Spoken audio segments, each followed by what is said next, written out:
வழக்கறிஞர் முத்துயசகி. அது இன்னைக்கு நம்ம எதை பற்றி பார்க்க போறோம்னா, தற்போது பரவலாக பேசக்கூடிய சாட்டை துரைமுருகன் அவருடைய கைது நடவடிக்கையை பற்றி. ஏகே அருண் என்பவர் ஒரு புகார் மனு கொடுக்கிறார்.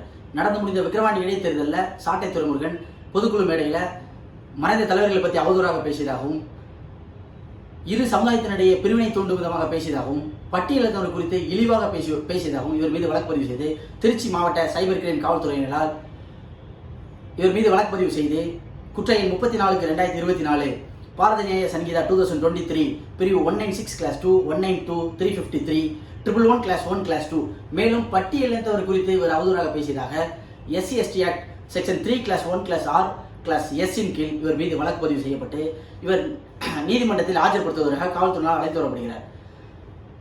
திருச்சி மாவட்ட கூடுதல் அமர்வு நீதிமன்றத்தின் நீதிபதி திரு சுவாமிநாதன் அவர்களிடம் ஆஜர்படுத்த அழைத்து வரும்போது இரு தரப்பு வாதங்களையும் கேட்டு இவர் விடுவிக்கப்படுகிறார். அதாவது பிணையில் விடுவிக்கக்கூடிய குற்றங்கள், விடுவிக்கக்கூடாத குற்றங்கள், அதாவது பிணையில் விடுவிக்கக்கூடாத குற்றங்களில் காவல்துறை வழக்கு பதிவு செய்தும் அவர் விடுவிக்கப்படலாம் என்பதற்கு ஒரு உதாரணம் இந்த வழக்கு.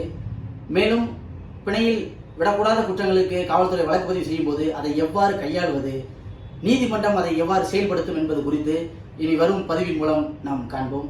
நன்றி.